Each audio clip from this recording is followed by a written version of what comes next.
आज का टॉपिक है, आज शुरू करते हैं हम लोग international relations. International relations vision eyes का मंथली करंट अफेयर है दिसंबर का।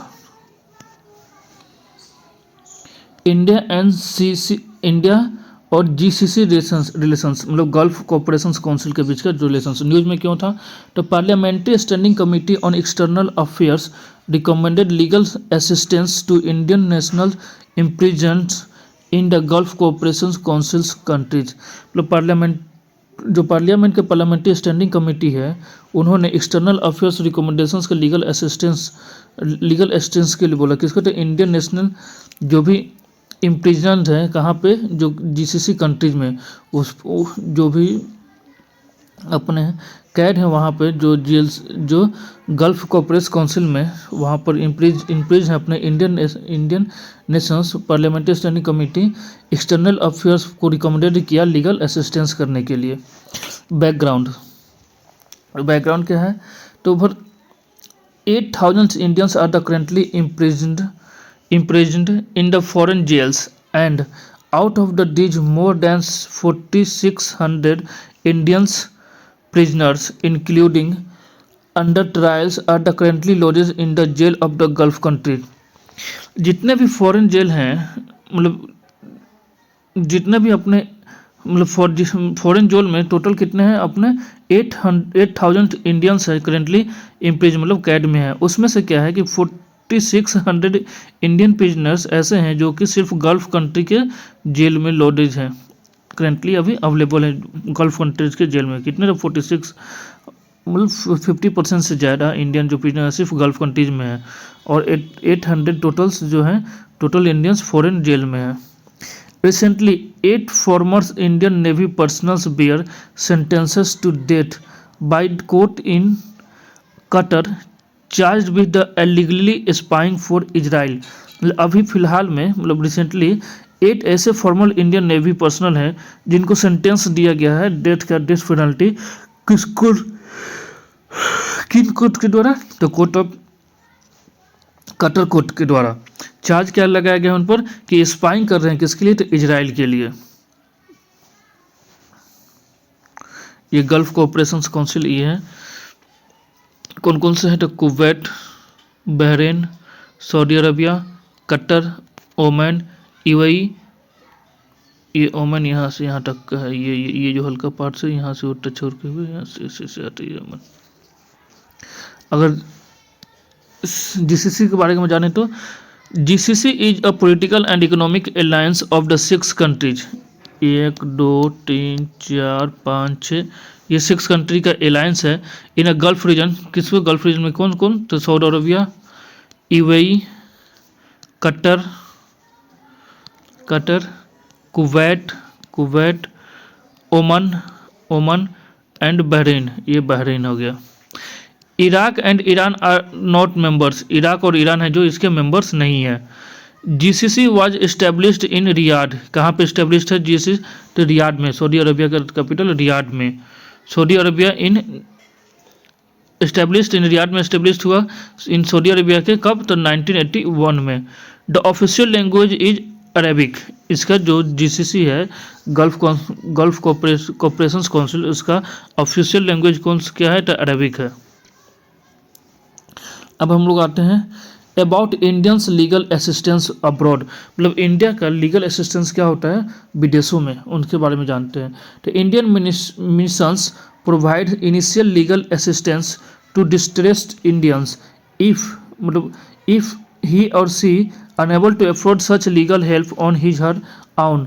मतलब इंडिया जो मिशन है प्रोवाइड करते हैं initial legal assistance to distressed Indians, मतलब इंडियंस को डिस्ट्रेस से बचने के लिए, मतलब इंडियंस को जो अनेबल मतलब जो एबल नहीं है अपने इंडिविजुअल से सच लीगल हेल्प, जो अफोर्ड कर सके अपना लीगल हेल्प, उनके लिए इंडियन मिशन के द्वारा प्रोवाइड किया जाता है initial legal assistance to distressed Indians को वहाँ से हटाने के लिए, डिस्ट्रेस करने के लिए।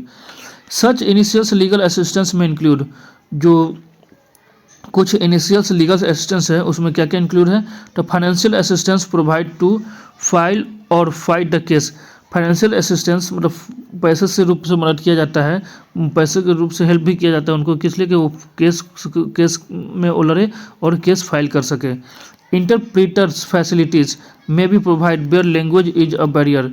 जहाँ पे मान लीजिए सऊदी अरबिया में क्या वहाँ अरबिक है, कोई इंडियन को अरबिक नहीं जान रहा है तो उनको इंटरप्रेटर का फैसिलिटी मतलब ट्रांसलेटर का फैसिलिटी उनको दिया जाता है कि वह उस लैंग्वेज से बैरियर होकर दूर रहे और उस मतलब बैरियर से लैंग्वेज बैरियर दूर हो सके और वह अपन समझ सके वहाँ की लैंग्वेज ये सबको। इंडियन मिशंस में सजेस्ट इम्प्लान्ड एनजीओ। इंडियन जो मिशन है, जो इंडियन का मिशन है वो सजेस्ट भी करते हैं इम्पैनल्ड, जो वहाँ के इम्पैनल्ड एनजीओ है वहाँ उससे भी, और which provide assistance consultations in litigations process, और प्रोवाइड करते हैं असिस्टेंस और क्या कंस्टुलेशंस जब लिटिगेशंस प्रोसेस में प्रोसेस शुरू हो जाता है, लिटिगेशंस होते हैं तब। Only legal assistance is provide, सिर्फ लीगल असिस्टेंस ही प्रोवाइड किया जा रहा है किसको, तो Indian mission does not fight court case by itself. Indian mission क्या है, सिर्फ लीगल असिस्टेंस ही प्रोवाइड करते हैं, क्योंकि वो इंडियन मिशन वह अपने से वह कोर्ट केस नहीं मतलब कोर्ट केस है उससे वो नहीं लड़ सकते, कोर्ट केस वो नहीं लड़ सकते अपने से, वो सिर्फ लीगल असिस्टेंस ही प्रोवाइड करते हैं। कौन, तो इंडियन मिशन जो है। Expenditures on lawyers fee is paid from Indian community welfare funds. जो एक्सपेंडिचर पे किया जाता है लॉवर्स का, मतलब जो भी फीस उस पे किया जाता है लॉवर्स का, किसके द्वारा, तो from Indian community welfare funds के द्वारा। जो भी ICUF का मतलब जो भी इंडियन कम्युनिटी वेलफेयर फंड्स हैं उनसे, उनका जो फंड है उनसे एक्सपेंडिचर पे किया जाता है लॉ का फी लॉवर्स का। IWF is use to provide legal assistance. जो अपना इंडियन कम्युनिटी वेलफेयर फंड है वो क्या होता है, यूज टू तो प्रोवाइड करता है लीगल असिस्टेंस का, और बोर्डिंग एंड लॉजिंग असिस्टेंस मतलब आने जाने का भी असिस्टेंस का, इमरजेंसी मेडिकल केयर का भी, और air passage to standards Indians and transport of the mortal remains of the Indian nations, मतलब air passage to standard Indians मतलब जो भी इंडियंस है उसको एयर पैसेज से भी, और ट्रांसपोर्टेशन से भी of the moral remains of the Indian nationals, जो भी रिमेनिंग इंडियन नेशनल्स हैं उसको ट्रांसपोर्टेशन के मोर्टल से। Legal finance assistance to Indian women deserted by the overseas Indians foreign nations, मतलब लीगल और फाइनेंशियल असिस्टेंस दिया जाता है किसको, तो इंडियन वोमेन को जो डिजर्टेड है बाई किसके द्वारा, तो ओवरसीज इंडियंस या फॉरेन नेशंस में। Persons of the Indian origin, जो इंडियन ओरिजिन के पर्सन है और जिनका ओवरसीज सिटीजन्स है ऑफ किसका, इंडियन कार्ड होल्डर का, वो एलिजिबल नहीं है किसके लिए, for individual finance assistance from मतलब वैसे वो एलिजिबल नहीं है किसके लिए, तो इंडिविजुअल फाइनेंस असिस्टेंस किनके द्वारा, तो इंडियन कम्युनिटी वेलफेयर फंड्स के द्वारा वो एलिजिबल नहीं है इंडिविजुअल फाइनेंस मतलब उनको अपने इकलौते फाइनेंस के लिए, इंडिविजुअल फाइनेंस असिस्टेंस के लिए। इंडियन GCC रिलेशंस, इंडिया और GCC का रिलेशंस क्या है। Geo strategic India has strategic interest with GCC countries due to proximity to important maritime trade routes and its role in the countering terrorism and extremism। मतलब geo strategic मतलब एक दूसरे को देखकर एक दूसरे के लैंडमार्क मतलब जियो स्ट्रेटेजिक मतलब अपना जियोग्राफिकल और जो भी यूनिवर्सल ट्रेड है उसको लेकर, तो उसी को जियो स्ट्रेटेजिक बोला जा रहा है। क्या कि इंडिया है अपना स्ट्रेटेजिक इंटरेस्ट है किसके बीच में, तो GCC कंट्रीज़ के बीच में क्यों ड्यू टू किसके कारण, तो proximity to important maritime trade, जितने भी मैरीटाइम ट्रेड है उसके लिए इम्पोर्टेंट है, मैरीटाइम ट्रेड के रूट के लिए भी, और रोल इन द काउंटरिंग और काउंटरिंग करने के लिए किस रोल में, तो किसको काउंटरिंग करने के लिए, टेररिज्म और एक्सट्रीमिज्म को। डायस्पोरा क्या था, Gulf has the large number of the Indians abroad, about half of the Indians NRIs। Gulf के पास कितना है अपने, large number of the Indians है उनके पास अब्रॉड में, कम से कम about half of the Indians हैं जो NRI हैं। GCC countries are the second most prominent country with Indian remittance inflow. जो जीसीसी कंट्रीज है वो सेकेंड मोस्ट मतलब सबसे सबसे ज़्यादा में से सेकेंड मतलब सेकेंड स्थान पर उनको किसमें contribution to the Indian remittance inflow, जितने भी बाहर से कमा के पैसे इंडिया में डालते हैं, डॉलर हो या ईएन हो या कुछ भी हो, रूबेल हो, ये सब तो सब सेकेंड मोस्ट जीसीसी कंट्रीज जो सेकेंड पर आता है। यहाँ से इंडियन रेमिटेंस का इन्फ्लो सबसे ज़्यादा होता है। Economic, GCC is a currently Indians largest trading partner block.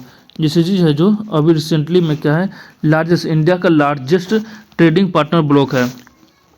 कितना about 1/6 of the Indians total trade, India के टोटल ट्रेड का 1/6 कम से कम जीसीसी कंट्रीज के पास जाता है trading partner block.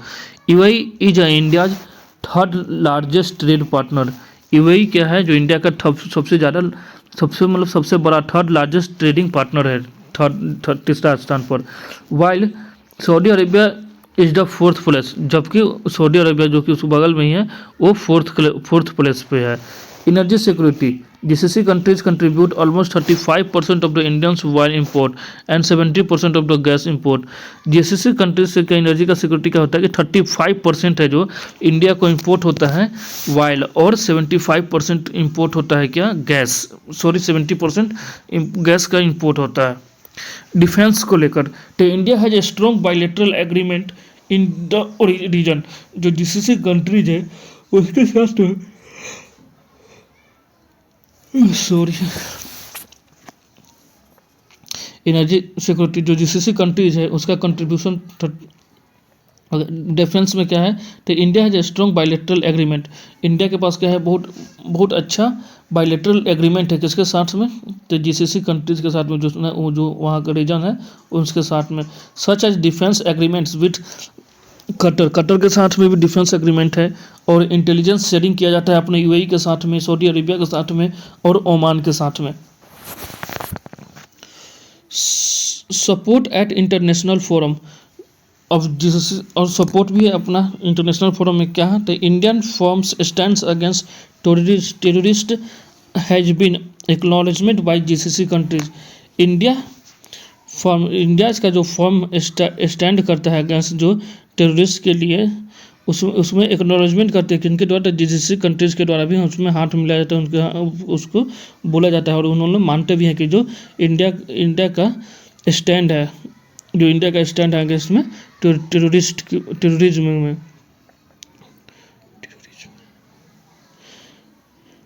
UAE, Oman and Bahrain have conveyed supports to India's claim for permanent seats at a reform UN security. UAE और Oman और Bahrain मतलब convey करता, सपोर्ट करता है इंडिया को किस लिए, तो यूएन सिक्योरिटी के रिफॉर्म में, क्योंकि उसको परमानेंट सीट मिल सके इंडिया को।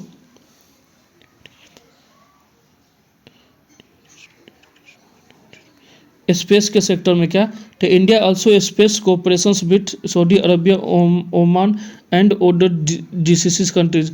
इंडिया का क्या है, India also space cooperation, India का अपना स्पेस कोऑपरेशन है किसके साथ में, तो सऊदी अरबिया के साथ में भी, ओमान के साथ में, और 2-3 जीसीसी कंट्रीज के साथ में। PSLV launch the UAE's first nano satellite, अपना जो पोलर सैटेलाइट लॉन्च व्हीकल्स है जो पीएसएलवी उन्होंने लॉन्च किया यूएई का, यूनाइटेड अमीरात अरब, उनका यूएई का फर्स्ट नैनो सैटेलाइट क्या, तो knife one two collect environmental space data, मतलब क्या करेगा, कलेक्ट करेगा जो नैनो सैटेलाइट्स है कौन, तो नाइफ वन को कलेक्ट करेगा इन्वायरमेंटल स्पेस डेटा। किसके द्वारा लॉन्च किया गया है, तो पीएसएलवी लॉन्च व्हीकल्स के द्वारा लॉन्च किया गया है, और किसका है, तो ये यूएई का है फर्स्ट नैनो सैटेलाइट्स। अब चैलेंजेस क्या है उन दोनों के बीच में, इंडिया और यूएई के बीच में, तो रीजनल क्राइसिस क्या है, तो जियो पोलिटिकल राइवरीज जो वहाँ पर है, रीजनल क्राइसिस में क्या है कि जो भी, एक मिनट, रीजनल क्राइसिस में जैसे कि जियो पोलिटिकल राइवरीज, जो कि वहाँ पर जियो पोलिटिकल राइवरीज है, बहुत सारे कंट्रीज के बीच में एक दूसरे के बीच में अटैक हो रहा है, या एक दूसरे के बीच में टेंशन्स पैदा हुआ है, रिलेशंस अच्छा नहीं है अगल बगल पड़ोसियों के देश में, जैसे कि इंडिया और पाकिस्तान के बीच में, तो यहाँ के क्या हो गया, ये जियो पोलिटिकल राइवलरीज हो जाएगा, और सही है जो political rivalries and conflicts in the regions, उनके रीजन में, जो कि जीसीसी के रीजन में, such as Iran and Saudi Arabia rivalries, जैसे कि ईरान और Saudi Arabia rivalry recently improving, अभी रिसेंटली क्या देखा गया है कि कम से कम इम्प्रूव हो रहा है। The Yemen civil war, Yemen का civil war, Syria civil war, Syria का civil war, etc can split over effects and pose security concerns for Indian citizens residing in the regions, मतलब ये कैन स्प्लिट ओवर कर सकता है effects को, and pose security concern, मतलब security concern करता है, क्योंकि मतलब सिविल वार हो रहा है तो वहाँ के जो वर्कर काम करने जाएंगे सिविल वार में डेंजर हो सकते हैं, उन पर खतरा हो सकता है, इसलिए बोल जा रहा है कि सिक्योरिटी का कंसर्न हो रहा है, क्योंकि इंडियन वर्कर्स के जो इंडियन सिटीजन्स रेसिडेंट्स के वहाँ पर रीजन में जो रहते हैं इंडियन सिटीजन्स, उनको या इंडियन वर्कर्स को लेकर वहाँ पर सिक्योरिटी का कंसर्न्स है। अब हम लोग दूसरे पॉइंट पे आते हैं, geopolitical constraints, Pakistan strong political constituency in the West Asia, जो पाकिस्तान का है बहुत अच्छा मतलब स्ट्रॉन्ग पॉलिटिकल कंस्टिट्यूएंसी है काफ़ी वेस्ट एशिया में, क्यों? क्योंकि fooled by its Islamic identity, क्योंकि पाकिस्तान इस्लामिक आइडेंटिटी से लेकर, इसलिए वो fuelled by Islamic identity and military ties, और वेस्टर्न कंट्री से पाकिस्तान का मिलिट्री टाइज भी है।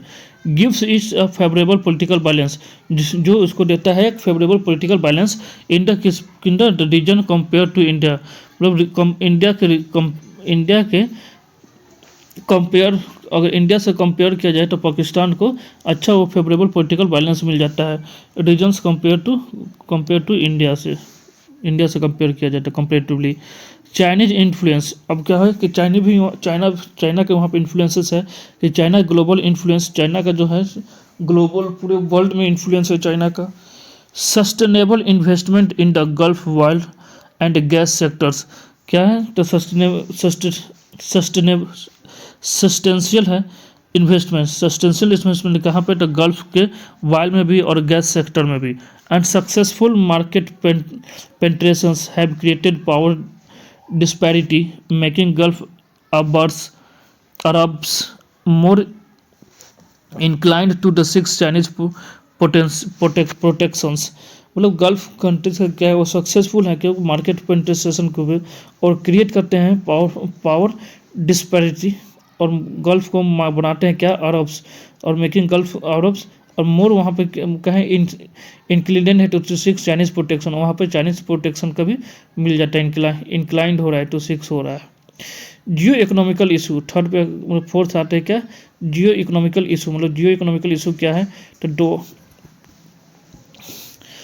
while and the gas prices along with the rising cost of war conditions lead to economic slowdowns in Arab Gulf economics, क्या होता है कि wire और गैस का प्राइसिंग का क्या होता है राइजिंग हो जाता है कॉस्ट, कब जब वार का कंडीशंस आ जाता है, जिससे कारण क्या होता है इकोनॉमिक स्लो डाउन हो जाता है अरब गल्फ का इकोनॉमिक्स, सैलरी काट दिया जाता है, ले ऑफ हो जाता है, और nationalisation of the workforce at the cost of the expatriate community, और नेशनलाइजेशन हो जाता है और वर्कफोर्स का कहाँ पे तो cost of the expatriates community का, जो भी एक्सपीरियंस कम्युनिटी है उनका workforce at the cost of experience community. अब वे फॉरवर्ड मतलब इसके आगे कैसे सुधार किया जा सकता है और क्या सोच सकते हैं उसके बारे में। वे फॉरवर्ड क्या है तो diversify economic ties, expand beyond oil and gas trade by fostering collaborations in the diverse sectors such as technology, healthcare and renewable energy। अब डाइवर्सिफाई कर रहे हैं अपने इकोनॉमिक का, जो कि वो एक्सपेंड को मतलब ऑयल और गैस के ट्रेड से भी, जो उनका ट्रेड क्या था मकसद एक से क्या था उनका प्राइमरी ट्रेड तो ऑयल और गैस का ट्रेड था, अब उसको वहाँ से एक्सपेंड कर रहे हैं। अब किसके द्वारा तो बाई फोस्टरिंग कोलाब्रेशंस, किसमें कोलाब्रेशंस कर रहे हैं इन अपने मतलब ये जो सेक्टर्स है प्राइमरी सेक्टर उनका ऑयल और गैस ट्रेड का, अब वहाँ से वो डाइवर्स कर रहे हैं बहुत सारे सेक्टर्स में, जैसे कि टेक्नोलॉजी में, हेल्थ केयर में, रिन्यूएबल एनर्जी में, ये सब पे collaborate on the regional security issue, और जो भी रीजनल सिक्योरिटी है उस पर वो लोग अब एक दूसरे पर काम कर रहे हैं, कोलेबोरेट कर रहे हैं। addresses shared security concerns by working together on the maritime security such as piracy and disaster responses। मतलब एड्रेस कर रहे हैं अपना, मतलब और एड्रेस कर रहे हैं और शेयर कर रहे हैं एक दूसरे से अपना क्या सिक्योरिटी कंसर्न कर रहे हैं बाई किसके द्वारा, तो वर्किंग टुगेदर एक साथ काम कर किस पर, तो मेरीटाइम सिक्योरिटी का, जैसे कि वो कोस्टल एरिया पर हैं तो जो भी मेरीटाइम सिक्योरिटी है, जैसे मेरीटाइम सिक्योरिटी होगा उसके लिए भी वो लोग सिक्योरिटी कंसर्न के लिए वो एक दूसरे के साथ काम कर रहे हैं और शेयर कर रहे हैं जो भी सिक्योरिटी कंसर्न है कि वहाँ पर क्या हो सकता है, कैसे उसको किया जा सकता है और कौन कौन सा सिक्योरिटी हो सकता है मेरीटाइम, तो पायरेसी से लेकर मतलब चोरी उरी को लेकर और डिजास्टर रिस्पॉन्स को भी लेकर कि तूफानी या साइक्लोन इक्लोन ये आ रहा है तो कैसे ये लोग अब मैनेज कर सकते हैं। Cluster exchange cultural exchange and people to people contract मतलब कल्चरल एक्सचेंज से भी, तो इन्हांसिंग द कल्चरल एक्सचेंज, जो भी कल्चरल एक्सचेंज है, जो भी कल्चरल पार्टिसिपेंट्स होते हैं, जो भी कल्चरल डांस हुआ या कोई भी जो भी सेलिब्रेशंस होता है रीजनल, उसको भी एक्सचेंज कर मतलब कल्चरल एक्सचेंज में करते हैं इन्हांस, मतलब वो लोग बढ़ावा दे रहे हैं कल्चरल एक्सचेंज इन्हांस का और एक्सचेंज जो हो उसके लिए बढ़ावा दे रहे हैं। इनकरेजिंग टूरिज्म, और जो भी टूरिज्म है उसको इनकरेज कर रहे हैं कि हाँ आप दुबई में आके रहो या दुबई में आके जाकर देखो, यूएई में जाकर सऊदी अरबिया घूमो, तो ऐसा ही वो भी लोग इन्हेंस कर रहे हैं कि आप इंडिया में जाके देखो सऊदी अरबिया वाला, इंडिया को घूमो, इंडिया को जो भी टूरिस्ट प्लेस है उसको देखो। And facilitating people to people contact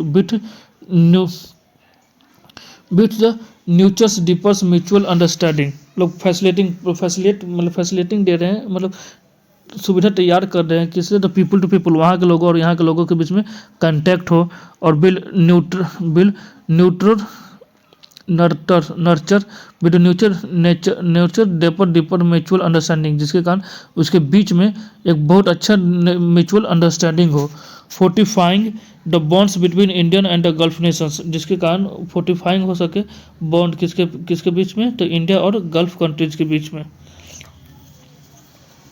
steps taken strengthened Indian GCC relations, क्या स्टेप लिया गया है अपने इंडिया और जीसीसी का रिलेशंस को स्ट्रेंथ मजबूत बनाने में, तो हाई लेवल विजिट्स, हमेशा क्या होता है हाई लेवल विजिट्स होते हैं क्या, तो regular high level visits between leaders of the Indians and GCC countries to enhance diplomatic ties and discuss the bilateral issue, मतलब हमेशा क्या होता है जीसीसी कंट्रीज और इंडिया के बीच में ही हाई लेवल मीटिंग होते हैं, क्योंकि बड़े लोग जाते थे कि विदेश मंत्री के हो गए, अपने प्रधानमंत्री हो गए, राष्ट्रपति हो गए, लोग अपना टाई अप करते रहते हैं किसके लिए, तो अपने जो डिप्लोमेटिक टाइज को इन्हेंस करने के लिए और डिस्कस करते हैं बायलैटरल इशू पर और बायलैटरल रिलेशनशिप को और मजबूत बनाने के लिए।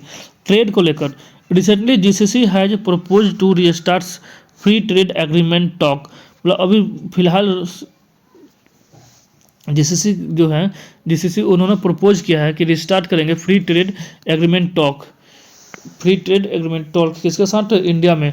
अर्लियर इन 2006, जब 2006 और 2008 में both sides had negotiated a trade pact, दोनों साइड के लोग 2006 और 2008 में नेगोशिएट किए थे एक ट्रेड पैक्ट पर, however it was later discontinue, बाद में इसको डिसकंटिन्यू कर दिया गया।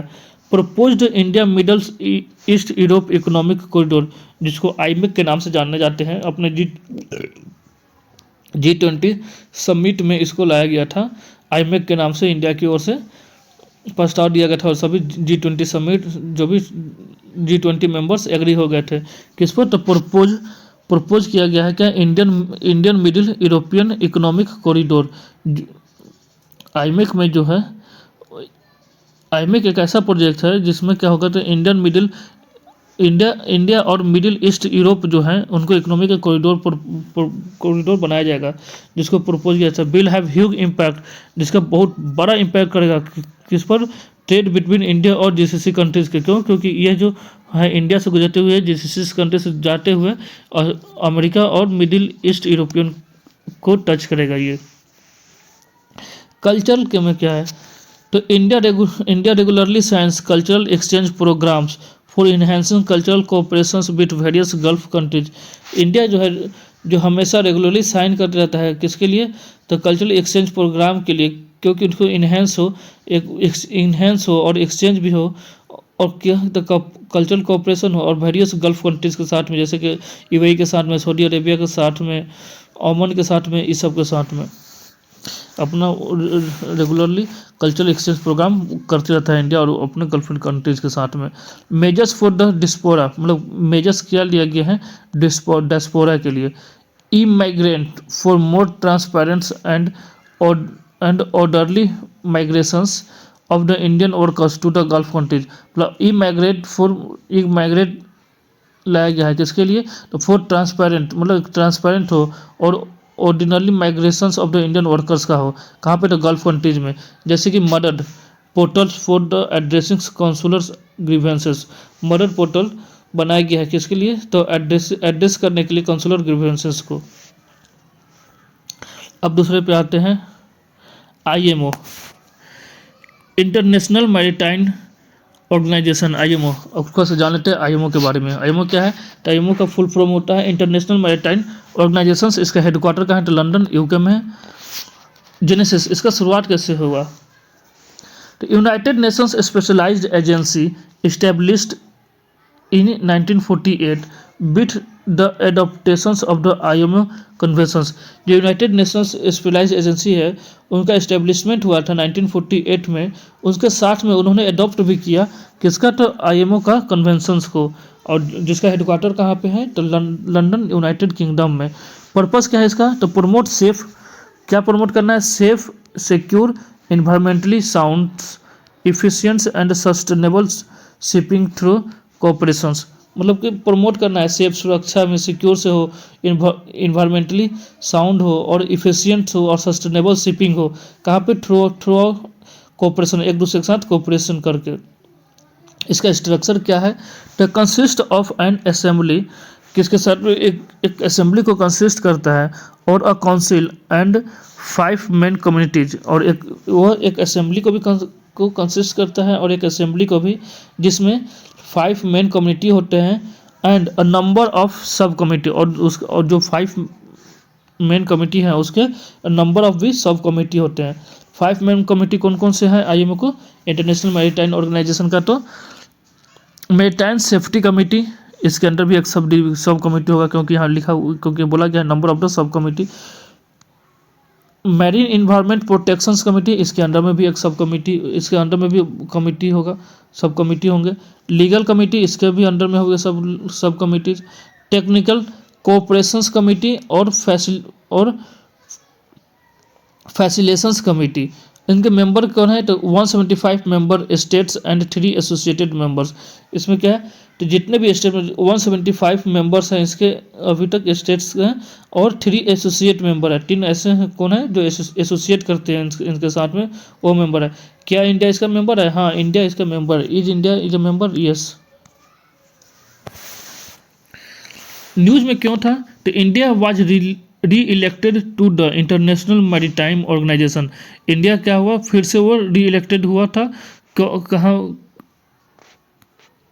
इंडिया फिर से री इलेक्ट हुआ था इंटरनेशनल मैरीटाइम ऑर्गेनाइजेशंस काउंसिल का, with the high tally at election held, जिसमें हाईएस्ट टैली हुआ था कहाँ, इलेक्शन पर, जो कि हेल्ड कहाँ पर हेल्ड हुआ था, 2024-25 बिगनिंग। अबाउट आईएमओ काउंसिल, मतलब इंडियन मैरीटाइम ऑर्गेनाइजेशन के जो काउंसिल है उसके बारे में जानते हैं। Executive organs of the IMO and responsible for, जो आईएमओ का एग्जीक्यूटिव ऑर्गन है वो किसके लिए रिस्पॉन्सिबल है, तो supervising the work of the organisation, जो भी ये जो ऑर्गेनाइजेशन का वर्क है उसके सुपरवाइजिंग करने के लिए कौन है रिस्पॉन्सिबल, तो एग्जीक्यूटिव ऑर्गन्स आईएमओ का। मेडअप ऑफ किसके साथ बना हुआ है, तो 40 मेंबर्स स्टेट, इसके 40 मेंबर स्टेट्स हैं, elected by the assembly for 2 years terms, 2 years terms के लिए ही इलेक्ट किए जाते हैं असेंबली के द्वारा, इलेक्टेड बाय द असेंबली के द्वारा इलेक्ट किया जाता है। सिर्फ 2 साल का टर्न्योर रहता है इनका। Members are divided into 3 categories, जो इनके मेंबर्स है 40 वो 3 कैटेगरीज में डिवाइडेड है। कौन कौन सा, तो कैटेगरी ए में कौन से स्टेट्स हैं, तो स्टेट्स विच इंटरेस्ट इन वैसे वैसे स्टेट्स जिनको जिनको इंटरेस्ट है किसमें, तो प्रोवाइडिंग इंटरनेशनल शिपिंग सर्विस, उसको प्रोवाइड किया जाए इंटरनेशनल शिपिंग सर्विस को लेकर। Category B, states with interest, जिसका इंटरेस्ट हो इंटरनेशनल सीबोन ट्रेड को लेकर, जितने भी सीबोन ट्रेड हैं उसमें इनका इंटरेस्ट होगा। Indian was reelected in this category, India जो था इसी में ही री इलेक्टेड हुआ था इन दिस, इसी कैटेगरी में। Category C, state with special interest, state वैसे जिसका स्पेशल इंटरेस्ट हो किसमें, तो मैरीटाइन ट्रांसपोर्ट और नेविगेशन में, जो मैरीटाइन का ट्रांसपोर्ट होता है एक कंट्री से दूसरे कंट्री में, और उसके नेविगेशन के लिए भी। और whose elections will be ensure the representations of the major geographical area of the world, जिसका इंश्योर किया जाता है कि उसके जो रिप्रेजेंटेटिव्स हो सभी मेजर जियोग्राफिकल एरिया, पूरे वर्ल्ड के मेजर जियोग्राफिकल एरिया से आए।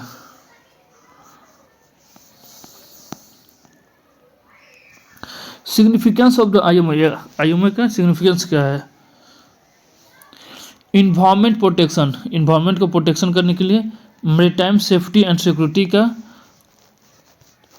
तो पहला जानते हैं इन्वायरमेंट प्रोटेक्शन के बारे में, तो prevents of the pollutions from ship, जितने भी शिप से पोल्यूशंस होते हैं उसको प्रिवेंशन करना है। जैसे आईएमओस मार्पोल कन्वेंशंस, आईएमओस का जो मार्पोल कन्वेंशंस है ये क्या है, एक की ट्रीटी है टू प्रिवेंट करना, minimise pollutions from the shipping से जो भी पोल्यूशंस है उसको मिनिमाइज करना और उसको प्रिवेंट करना। It's addresses wild and chemical pollutions from the ships, ये एड्रेस करता है वाइल्ड और केमिकल पोल्यूशंस जो कि शिप से होते हैं उसको, और सीवेज डिस्चार्ज का, and disposals of the ships generated garbage, और जो भी शिप्स के द्वारा जनरेट होते हैं गार्बेज उसको कहाँ पे डिस्पोजल किया जाए उसको भी, इसको लेकर वह एड्रेस करता है। प्रोटेक्टिंग मैरीटाइन बायोडाइवर्सिटी, जितने भी मरीन बायोडाइवर्सिटी है उसको प्रोटेक्ट करता है। By preventing the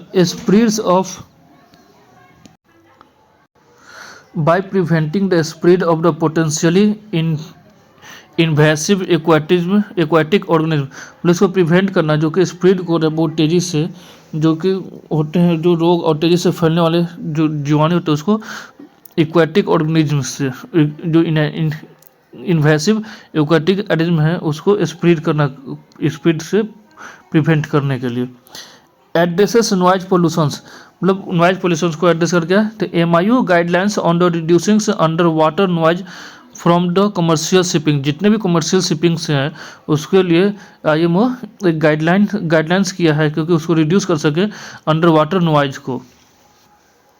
climate change mitigations, IMO was the first international regulator for transport sectors to adopt mandatory energy efficiency measures for international shipping।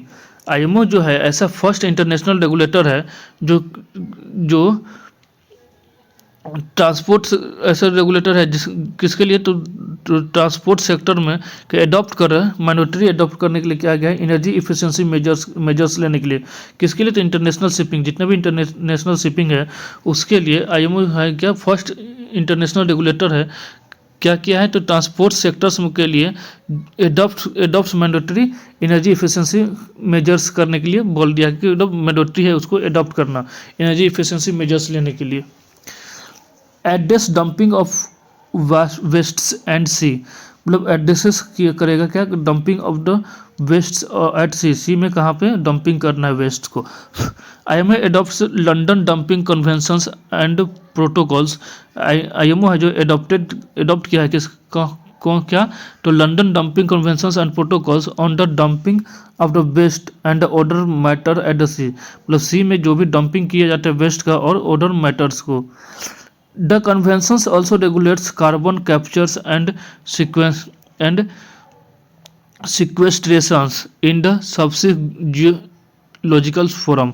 The conventions क्या करता है और किस ऑल रेगुलेट भी करता है क्या, तो कार्बन कैप्चर और जो कार्बन से इमिशंस होते हैं उसी को जो बोलते हैं कार्बन कैप्चर्स और सिक्वेस्ट्रेशंस, कहाँ पे, तो सबसे जियोग्राफिकल फॉर्मेशंस के लिए। Maritime safety and security, maritime का सेफ्टी और सिक्योरिटी क्या है, दूसरा का पॉइंट। तो safety and security of the merchant ship, जितने भी मर्चेंट शिप्स हैं उसका सिक्योरिटी और सेफ्टी के लिए। तो IMO adopts international conventions for safety of the life, IMO ने जो एडॉप्ट किया है किसका, इंटरनेशनल कन्वेंशंस किसके लिए, तो safety of life, SOLAS conventions in 1974, जो कन्वेंशंस हुआ था सोलास कन्वेंशंस 1974 में, वहाँ पे इंटरनेशनल कन्वेंशंस जो आईएमओ है एडॉप्ट किया है कि सेफ्टी ऑफ लाइफ के लिए। It specifies minimum standards for the constructions, मतलब ये स्पेसिफाइड क्या है कि मिनिमम स्टैंडर्ड्स होना चाहिए किसके लिए, तो फॉर द कंस्ट्रक्शंस, कंस्ट्रक्शन के लिए, equipment and operations of the ship, ship के कंस्ट्रक्शन के लिए उसके इक्विपमेंट और ऑपरेशंस कर किसका, तो शिप का, ऑफ फॉर देयर सेफ्टी, और उसके सेफ्टी के लिए भी। Prevent piracy and armed robbed against ship, मतलब शिप को प्रिवेंट करेगा पायरेसी से और जितने भी हथियार बंद लोग हैं उनसे। Provide assistance to member states to develop their national और regional measures to address piracy, मतलब प्रोवाइड करता है असिस्टेंस किसको, जो भी मेंबर स्टेट्स हैं 140 और 40 मेंबर्स, जितने भी मेंबर्स स्टेट्स हैं आईएमओ को, उसको क्या कि डेवलप करें अपने नेशनल और रीजनल मेजर्स में कि एड्रेस करें पायरेसीज को और कम कंट्रोल करें। Djibouti code of conducts around the western Indian Oceans, जो अपने वेस्टर्न इंडियन ओशंस के हैं वहाँ पे डिजीबोटी कोड ऑफ कंडक्ट किया जाता है। Suppressions of unlawful activities treaties, मतलब सप्रेशन किया गया है on law of activity treaties को, तो international legal framework enabling actions on law acts committed against ship, मतलब इंटरनेशनल लीगल फ्रेमवर्क जो है इनेबलिंग अपना एक्शंस इनेबल कर दिया है किस पर, तो जो भी शिप्स हैं जो अनलॉफुल एक्टिविटीज़ कमिट करते हैं उनके अगेंस्ट में। चेकिंग ड्रग्स स्मगलिंग, चेक भी किया जाता है ड्रग्स स्मगलिंग का कि कौन कौन से शिप में या कौन कौन से ट्रांसपोर्ट में ड्रग्स स्मगल हो रहा है कि नहीं। आईएमओ तो मैरीटाइम सेफ्टी कमेटी जो आईएमओ का है वो, और फैसिलिटेशंस कमेटी जो, और आईएमओ का जो मैरीटाइम सेफ्टी कमेटी है और फैसिलिटेशंस कमेटी है वो कोऑपरेट करते हैं किसके, to prevent drugs smuggling on the international ship, एक देश से दूसरे देश में जो शिप जा रहे हैं उसमें ड्रग्स स्मगलिंग को प्रिवेंट करते हैं। इसके बाद जानते हैं अबाउट बायोफाउलिंग के बारे में। It is एक्यूमुलेशंस of the various aquatic organism, ये क्या है, एक्यूमुलेशंस है किसका, तो वेरियस एक्वेटिक ऑर्गेनिज्म, कहाँ पर, तो शिप्स हल्स पर, acting as a vector for the transfer of initiatives aquatic species, मतलब एक्टिंग करता है किसके, तो वेक्टर की तरह वो एक्टिंग करता है कि ट्रांसफर कर सके इनिशिएटिव एक्वेटिक स्पीशीज को। आईएमओ इनिशिएटिव्स ऑन बायोफॉलिंग, मतलब आईएमओ का क्या इनिशिएटिव है बायोफॉलिंग को, तो आईएमओ बायोफॉलिंग गाइडलाइंस है, आईएमओ का अपना बायोफॉलिंग गाइडलाइंस है। Glow falling partnership project, GEF UNDP, IMO collaborations to address biofueling. Challenges faced by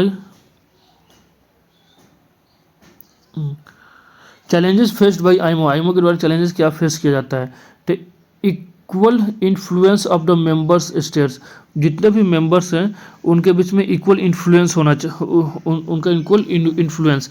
IMO finance mechanism required states with greater tonnage to contributed a great level of funding. IMO क्या है, finance mechanism का जो requires है state का, वो क्या कहते हैं, ग्रेटर टोनेज, उनके साथ में ग्रेट टोनेज है जो ज़्यादा कंट्रीब्यूट करते हैं अपने great level of the funding से उनके बीच में, तो वही बोला जा रहा है कि उनमें अपने जो मेंबर्स हैं उनके बीच में इक्वल इन्फ्लुएंस होना चाहिए, उनके बीच में इक्वल इन्फ्लुएंस नहीं है, वो भी एक चैलेंजेज है। जैसे कि मान लो कि अमेरिका है, अमेरिका ने बहुत सारा फंडिंग कर दिया, तो अमेरिका है कहीं रुपया या उसका टोनेज जो होता है हमेशा उसका ज़्यादा हो जाता है, इसी के बीच में बोला जा रहा है। Unequal financial leads to unequal influence of the few members states, जो कम पेमेंट करते हैं उन्हीं के बीच, उसी के बारे में बोल रहा है, जो ज़्यादा पेमेंट करते हैं कि अनइक्वल फाइनेंसिंग, मतलब इक्वल अमेरिका ज़्यादा अमीर है तो अमेरिका ज़्यादा फाइनेंस कर दिया, चाइना अमीर है चाइना फाइनेंस कर दिया, बाकी गरीब देश केन्या हो गया, ये सब है तो ज़्यादा फाइनेंस नहीं कर पाता है। तो उसी में बोल रहा है कि unequal financing leads unequal influences of the few members, एक दूसरे के बीच में अनइक्वल इन्फ्लुएंस होता है। Disproportionate influence of industry, disproportionate influence of industry का डिसप्रोपोर्शनेट मतलब कि असंगत, बीच से मतलब ठीक से नहीं चल रहा है, इन्फ्लुएंस ऑफ द इंडस्ट्री का मतलब अच्छा से इन्फ्लुएंस नहीं है इंडस्ट्री का। तो उसी के बारे में है। तो results in IMO taking positions that's disproportionate in favour industries as per concerns over the other issues, example climate change mitigation, इस सब में मतलब असंगत है इनका, मतलब जो भी ये रिजल्ट होते हैं टेकिंग पोजीशन और उनके फेवर इंडस्ट्री में नहीं होते हैं, उसी के बीच में। जैसे कि एज पर ट्रांसपेरेंसी इंटरनेशनल में ट्रांसपेरेंसी को लेकर industry group made up of 57% of all the consultative members at the community levels with IMO, जो भी इंडस्ट्री ग्रुप्स है वो करते 57% ही हैं जो सभी कंसल्टिव मेंबर्स के हैं at committee level with IMO का जो भी कमिटी लेवल का होते हैं, कमिटी लेवल जब भी होते हैं आईएमओ के साथ में, तो भी 57% ही ऑफ ऑल कंसल्टेटिव मेंबर्स ही रहते हैं। Limited capacity to regulates emerging technology, but इनके पास लिमिटेड कैपेसिटी है रेगुलेट करने का जो भी इमर्जिंग टेक्नोलॉजी है उनका। क्यों? क्योंकि due to small organisation strength of IMO का स्मॉल ऑर्गेनाइजेशनल स्ट्रेंथ है, इसलिए। Lack of the political consequences during the negotiations, जब भी नेगोशिएशंस होता है उसमें पॉलिटिकल कॉन्सिक्वेंसेस की कमी होती है, जैसे कि example Argentina, Brazil, India ETC और सभी देश हैं जो quit the common but differentiates the responsibilities and respective capabilities CBRDRC principles to block the GSSC regulations. This principle से क्या होता है, ब्लॉक कर देते हैं GHSC रेगुलेशंस का। तो वही बोल रहा है कि lack of the political concessions during the negotiation, जब भी नेगोशिएशन होता है तो उसमें पॉलिटिकल कंसेशन की कमी नज़र आती है। वेरी नैरो रेगुलेटरी फोकस, इनका जो भी रेगुलेटरी फोकस है बहुत नैरो है। Policy mix of IMO contains lack economics instruments, जो भी पॉलिसी बनता है, जो भी आईएमओ का पॉलिसी मिक्स होता है वो क्या है, लैक ऑफ इकोनॉमिक इंस्ट्रूमेंट है उसमें, and innovative instrument, innovative instrument का भी कमी है। लाइक अल्टरनेटिव प्रोपल्सन्स टेक्नोलॉजी, क्योंकि अल्टरनेटिव प्रोपोर्शनल टेक्नोलॉजी के कारण ये सब, जैसे कि एग्जांपल है जैसे कि अल्टरनेटिव प्रोपोर्शनल टेक्नोलॉजीज। कंक्लूजन क्या है इसका, the above challenges sets the tone for India as a council member to play an active role in facilitates organizations and governance reforms in IMO to ensure safe and sustainable shipping along with the conservations and sustainable use the oceans and the sea SDG 14। मतलब बोला जा रहा है ये सभी challenges को set करते हुए, इस सब चैलेंजेस को सेट करते हुए एक इंडिया के बाद सेट करे इंडिया टोन, इंडिया के लिए क्या कि India as a counselling member, India जब जैसे कि काउंसिलिंग मेंबर है तो पे करे एन एक्टिव रोल, एक एक्टिव रोल किसमें, तो फैसिलिटेटिंग द ऑर्गेनाइजेशन को फैसिलिटेटिंग करने में और गवर्नेंस रिफॉर्म में, गवर्नेंस रिफॉर्म कहाँ में, तो आईएमओ में, टू इंश्योर करे safe and sustainable shipping, safe हो और सस्टेनेबल शिपिंग हो एलॉन्ग विथ किसके कारण, तो conservations and sustainable use the ocean सी, जो भी ओशियन सी के उसको कंजर्वेशन और सस्टेनेबल यूज हो किसके अंडर में, तो SDG 14 में आता है। अब आते हैं हम लोग news in shorts. India Kenya relations, presidents of the Kenya paid the state visits to India to boost the bilateral relationship, presidents of the Kenya क्या है, स्टेट विजिट किए हैं इंडिया से और चाहते हैं कि बायलैटरल रिलेशनशिप बूस्ट हो। की हाईलाइट्स क्या की हाईलाइट्स था, तो joint vision documents was unveiled to scale up maritime engagement in the Indian oceans regions. IOR address issue such as piracy, drugs tracking and terrorism. बोल रहे ज्वाइंट विजन उन लोग का, इंडिया और केन्या का एक ज्वाइंट विजन है, एक ज्वाइंट विजन डॉक्यूमेंट है, किस पर तो अनवील किया है, क्या स्केल हो सके किस पर, तो मैरीटाइम इंगेजमेंट में जितना भी केन्या के बॉर्डर हैं ये ओशियन इंडियन ओशन के उसमें मैरीटाइम विजन था इन लोग का, मैरीटाइम इंगेजमेंट हो किसमें, तो इंडियन ओशन रीजन में, और एड्रेस हो और इशू और एड्रेस करे इशू को, जैसे कि प्राइवेसी के मतलब चोरी चारी ये सब के प्राइवेसी के लेकर, ड्रग्स ट्रैफिकिंग को लेकर और टेररिज्म को लेकर। इंडिया ऑल्सो अनाउंस क्या किया है, इंडिया भी क्या अनाउंस किया है, $250 मिलियन का लाइन ऑफ द क्रेडिट, किसको, तो केन्या को लाइन ऑफ द क्रेडिट किया है, इंडिया अनाउंस किया है लाइन ऑफ द क्रेडिट का कितना, तो $250 मिलियन का, फॉर किसके लिए, to modernisation of the agriculture sector, Kenya के जो भी एग्रीकल्चर सेक्टर है उसको मॉडर्नाइजेशन के लिए। LOC is a soft loan, LOC क्या है, एक सॉफ्ट लोन है, नॉट अ ग्रांट, ग्रांट नहीं है, एक सॉफ्ट लोन है, provide at the concessional interest rate, जो भी ना बहुत कम कंसेशन, किस लिए, तो डेवलपिंग कंट्रीज का। की aspects of the bilateral relations की, क्या की एस्पेक्ट्स है बायलैटरल रिलेशन का, उसके बारे में जानते हैं।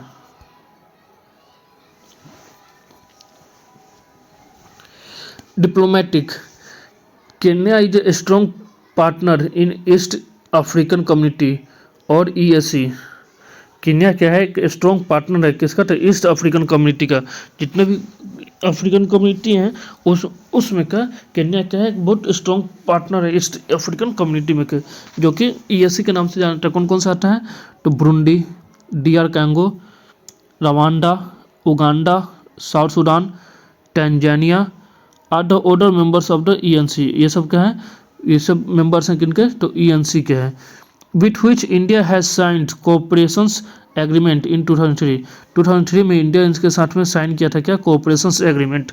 Also Kenya is a part of the Indian approach to emerge as a voice of the global South, Kenya भी क्या है, एक तरह से पार्ट्स है इंडिया का, इंडिया के अप्रोच का किसका, तो इमर्ज हो क्या, voice of the global south, जो भी ग्लोबल साउथ का वॉइस को लेकर, क्योंकि इंडिया इसका पार्ट है।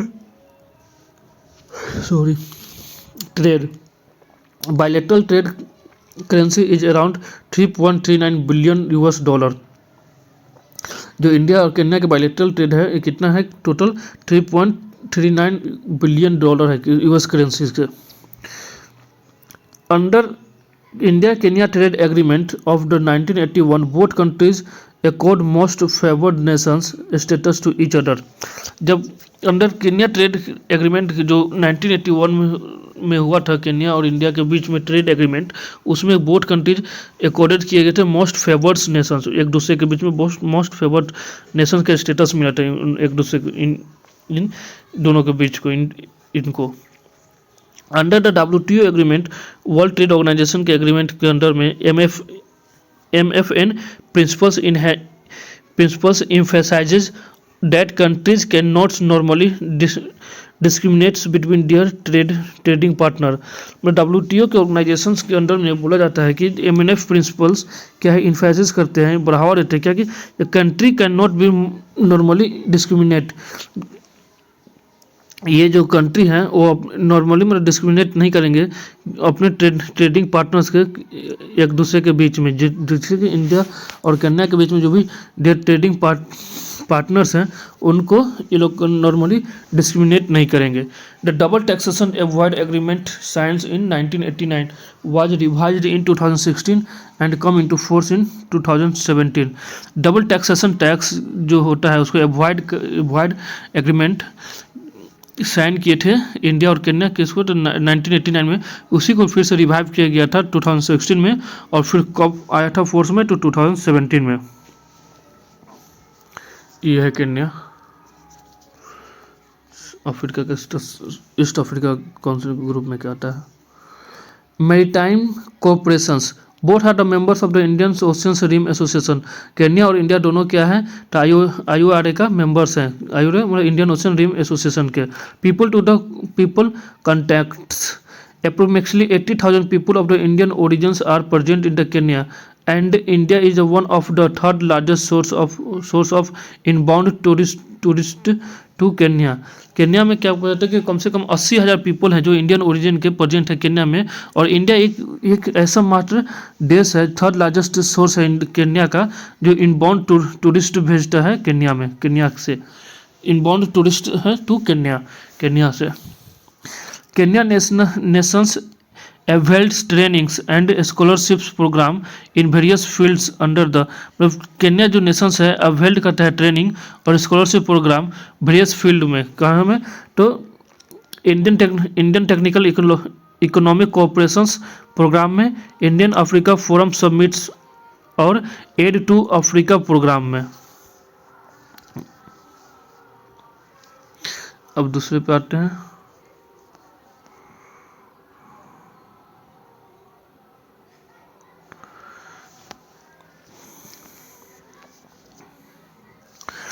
India Oman adopt a visions documents to expand ties, मतलब इंडिया ओमान एडॉप्ट किया है एक विजन का कि अपने जो टाइज है उसको एक्सपेंड करेंगे।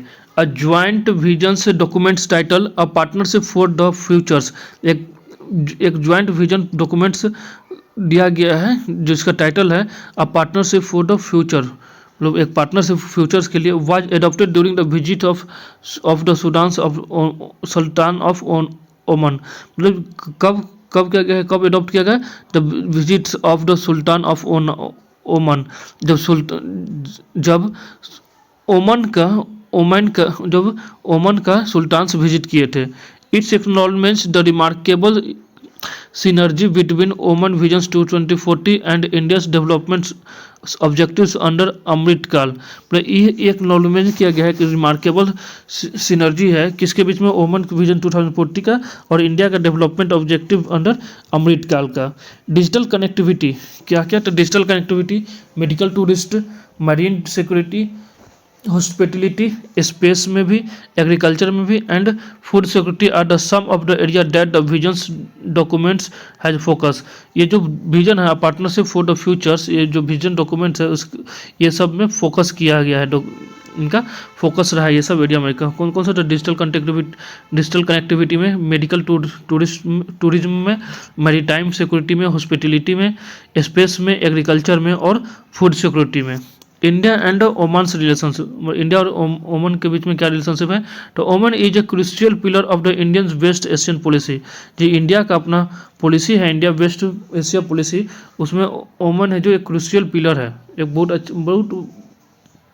क्रूशियल मतलब बहुत अच्छा, मतलब बहुत जरूरी पिलर है। हाँ, इंडियन ओमान रिलेशंस, उसमें बीच में वीडियो पॉज हो गया था इसलिए सॉरी, फिर से शुरू करते हैं।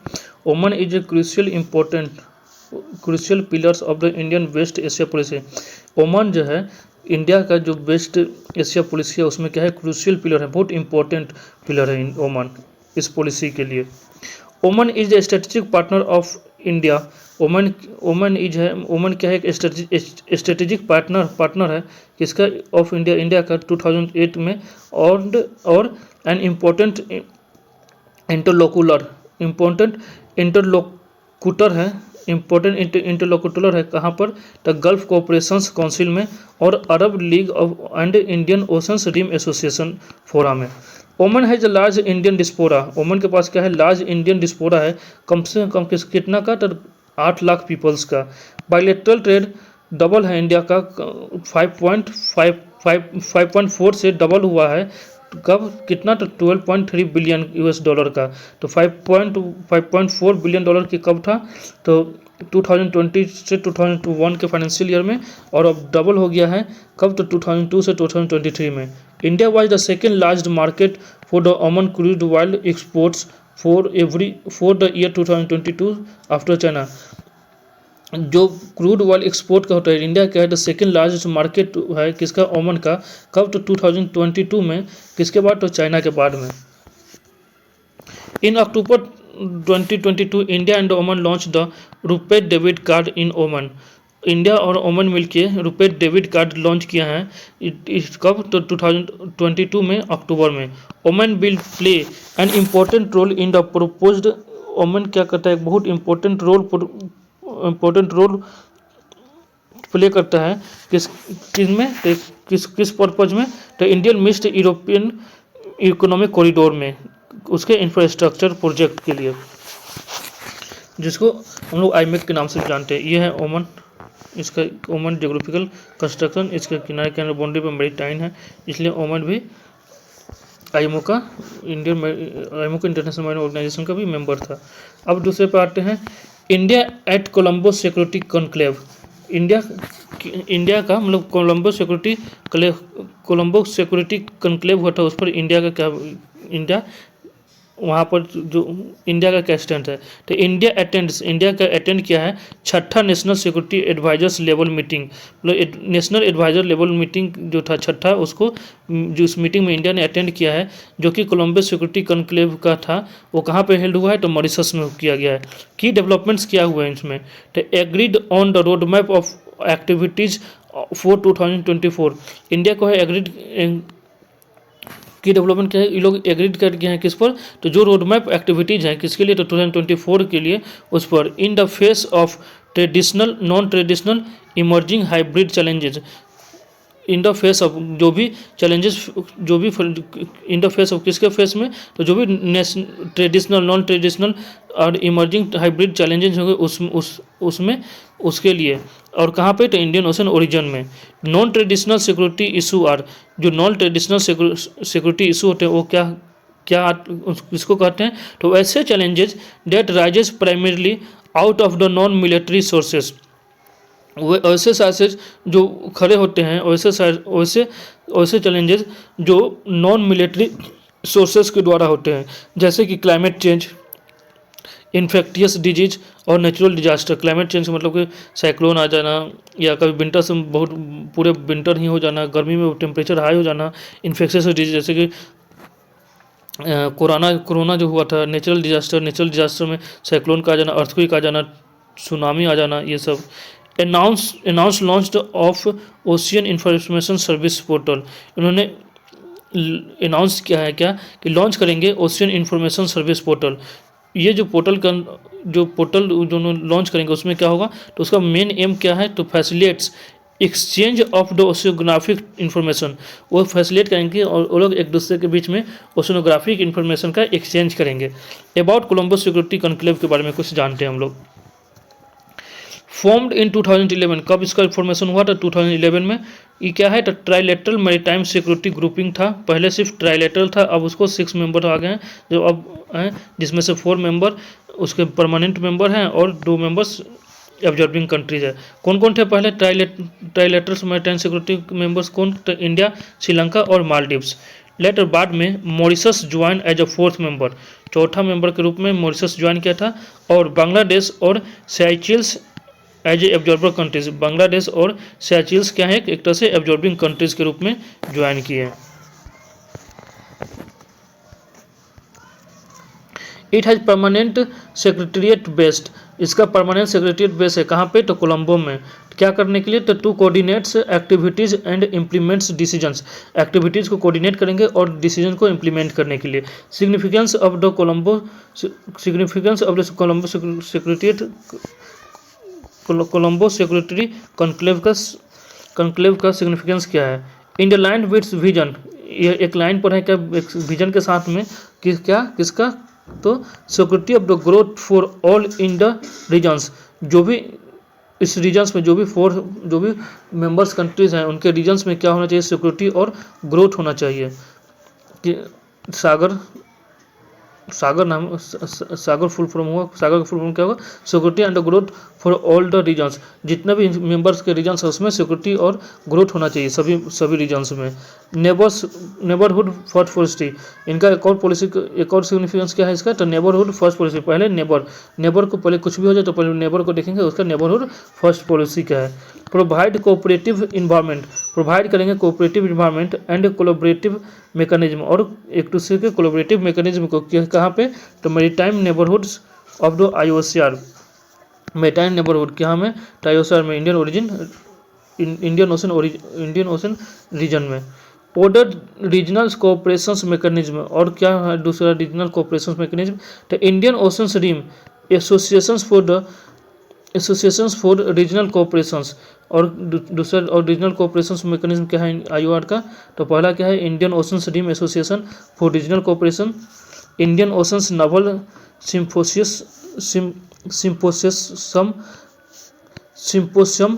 6 to increase maritime cooperation among the navies of the littoral states of IOR, जितने भी लिटोरल स्टेट्स हैं आईओआर के उसके बीच में कोऑपरेट हो एक नेवल एमंग विच नेवीज के साथ में, जिन सभी जो भी देश मेंबर्स उनके नेवीज के साथ में लिटोरल स्टेट्स का उनके इनकी जो कोऑपरेशंस एक दूसरे के बीच में। Bay of Bengal initiative for multi sectors technical and economic cooperations, और क्या है इसका मैकेनिज्म, तो Bay of Bengal initiatives for the multi sectors technical and economical cooperations, जिसको हम लोग बिस्मटेक के नाम से भी जानते हैं। Indian oceans commissions, India is the not a member but absorb it, इस इंडियन ओशन कमीशन के क्या है, इंडिया मेंबर नहीं है बट इसको एब्जॉर्ब करता है। 5 पिलर्स ऑफ द SCS, मतलब कोलंबो सिक्योरिटी कॉन्क्लेव का 5 पिलर्स क्या है, तो मैरीटाइम सेफ्टी, पहला मैरीटाइम सेफ्टी और उसका security, countering terrorism and radicalisations, मतलब काउंटर करना है टेररिज्म को और रेडिकलेशन से, converting trafficking and transactional organised crime, combat करना है ट्रैफिकिंग का, जो बहुत सारे पोर्ट आ गए जो इस समय पोर्ट्स तो एक पोर्ट्स को कैसे टैकल करना है, किसको आगे बढ़, जो भी ट्रैफिक हो जाते हैं उसको कॉम्बैटिंग करना है, और ट्रांजेक्शनल्स ऑर्गेनाइज्ड क्राइम, जो भी ऑर्गेनाइज्ड क्राइम होगा उसको ट्रांजेक्शनल करके उसको भी टैकल करना है। Cyber security and protections of the critical infrastructure, और चौथा पॉइंट क्या है, चौथा इसका पीरियड क्या है कि साइबर सिक्योरिटी होना चाहिए और protections of the critical infrastructure, जो भी critical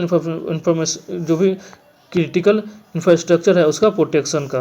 humanitarian assistance and disaster relief, जो भी ह्यूमैनिटेरियन असिस्टेंस होगा उसको उसमें हेल्प करने के लिए और डिजास्टर रिलीफ भी देने के लिए। अब चौथा आते हैं UN commissions for the social development, UN का कमीशन क्या है, सोशल डेवलपमेंट पर वो है। Ruchika Kamboj, India's permanent representatives to the United Nations chair member started briefing the preparations for 60 seconds UN COSD to be held in February 2004। मतलब बोला जा रहा है कि रुचिका कंबोज है जो इंडिया की ओर से क्या है परमानेंट रिप्रेजेंटेटिव्स हैं यूएन में, जो कि यूनाइटेड नेशन के उसके चेयर मेंबर, जो अपना रुचिका कंबोज है वो इंडिया के ओर से परमानेंट रिप्रेजेंटेटिव्स हैं, कहा कि यूनियन नेशंस में, जो कि यूनियन नेशंस के चेयर में, जो कि members states verifying in the preparations of the 60 second, जो भी मेंबर स्टेट है वो वेरीफाइंग करेंगे कहाँ पे जो प्रिपरेशंस हो रहा है 60 सेकंड्स यूएन कोस्ट का टू हेल्ड इन, कहाँ कब हेल्ड होगा, तो फरवरी 2024 में, जो कमीशन फॉर सोशल डेवलपमेंट जो हेल्ड होने वाला है यूएन का 60 सेकेंड, उसी के बारे में उसी को बोल रहा है कि रुचिका कंबोज है को इंडिया की ओर से परमानेंट रिप्रेजेंटेटिव्स हैं यूएन का। अबाउट द यूएन कोस्ट, मतलब अब हम लोग जानते हैं कि यूनाइटेड नेशन का जो कमीशन फॉर सोशल डेवलपमेंट है उसके बारे में, इसका शुरुआत कब से हुआ था, तो was established bye Economic and Social Council in 1946 at the Social Commissions and renamed as CSOCD in 1966। ये पहले इस्टेब्लिश हुआ था किसके द्वारा, तो इकोनॉमिक एंड सोशल काउंसिल के द्वारा, कब, तो 1946 में वाज इस्टेब्लिश्ड वाज, मतलब पहले इसका नाम क्या था इकोनॉमिक्स एंड सोशल काउंसिल 1966 में, बाद में इसको social and commissions and social commissions के नाम से इसको रीनेम्ड कर दिया गया CSOCD इन 1966 में। इकोनॉमिक एंड सोशल काउंसिल के द्वारा इसको 1946 में सोशल एंड कमीशन के रूप में इस्टेब्लिशमेंट किया गया था, बाकी बाद में इसको नाम चेंज करके commission for the social development रख दिया गया, कब, तो 1966 में। इसको मतलब economic and social councils under the overall the authority of the UN general assembly coordinates the economic and social work of UN. मतलब ये अंडर किसके अंडर में आता है, सब ओवरऑल, तो किसके ओवरऑल अथॉरिटी में आता है अंडर में, तो यूएन जनरल असेंबली के अंडर में आता है। और क्या करता है, तो कोऑर्डिनेट करता है economics and social work of UN का, यूनाइटेड नेशन का जो भी इकोनॉमिक और सोशल वर्क है उसको कोऑर्डिनेट करने के लिए। इसके टोटल मेंबर कितने हैं, तो 46 member who are elected by the इकोसोक base on the equitable geographical distributions. इसके इलेक्टेड किसके द्वारा इलेक्टेड किए जाते हैं, तो इकोसॉक्स के द्वारा, और किसके बेस पर, इक्वेटेबल जियोग्राफिकल डिस्ट्रीब्यूशन, मतलब जो भी जियोग्राफिकल डिस्ट्रीब्यूशन है उसके इक्वेटेबल, उसी के इक्वेटेबल में, उसके बराबर में ही। ब्यूरो, इनके ब्यूरो क्या है, तो ब्यूरो मेंबर्स हैं कौन, तो इलेक्टेड बाय द कमीशंस। जो इसके ब्यूरो मेंबर्स है इनके द्वारा इलेक्टेड किया जाता है, तो कमीशंस के द्वारा। And uncompromise a chair and 4 vice chair, और कॉम्प्रोमाइज़ किया जाता है, मतलब इन चेयर और उनके 4 वाइस चेयर होते हैं। Elected officer serve for a term of the office of the 2 years. जो भी इसके इलेक्टेड मेंबर होंगे वो ऑफिस को सर्व करेंगे 2 साल के लिए। की रोल क्या है इनका, to promote social policies and support the overall development goals of the UN particulars in the relations। इसको प्रमोट करना है क्या, तो सोशल पॉलिसीज़ का, सामाजिक पॉलिसीज़ का, and support the overall development goals, और सपोर्ट करना है ओवरऑल डेवलपमेंट गोल्स किसका, तो यूएन का, पार्टिकुलरली इन रिलेशंस टू, कौन कौन से, तो इरेडिकेटिंग पॉवर्टी, मतलब जो भी इरेडिकेटिंग पॉवर्टी है उसको लेकर, एडवांसिंग सोशल इंटीग्रेशंस, और insuring full employment and decent work for everyone. सभी के लिए एक डिसेंट वर्क हो और उनका फुल एम्प्लॉयमेंट हो उनके लिए। It is in a charge of the implementations of the Copenhagen declarations and programme of the actions adopt in the world summits for social development 1995। It is in charge, ये कब charge में आया, it is in the charge किसका, तो implementation of, किसके implementation के लिए, तो कॉम्पेंसेशन डिक्लेरेशंस, और उसके program of the actions adaptations of the world summit for the social development.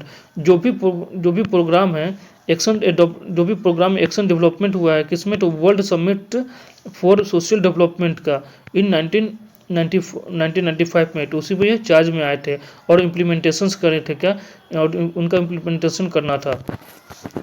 Each year, प्रत्येक वर्ष CSOCD एडॉप्ट्स, प्रत्येक वर्ष एडॉप्ट करता है क्या, तो priority theme and emerging issue, guide it's work and discussions. प्रति एवरी ईयर, ये प्रति वर्ष यह एडॉप्ट करता है प्रायोरिटी थीम और इमर्जिंग इशू, मतलब जो भी इमर्जिंग इशू है उस पर वह, और उसका एक प्रायोरिटी थीम होना चाहिए, उस पर यह हमेशा एडॉप्ट करता है हर एक साल। टू गाइड, जिससे वह गाइड करें ये अपना work, it's work and discussion, जो भी वर्क हो उसको गाइड करने के लिए और उस पर डिस्कशन के लिए। The theme for the 62nd sessions is foresting social development. 62nd जो सेशन हुआ था उसका थीम क्या था, तो fostering social development and social justice through social policies to accelerates the progress on the implementations of the 2030 agenda for the sustainable development।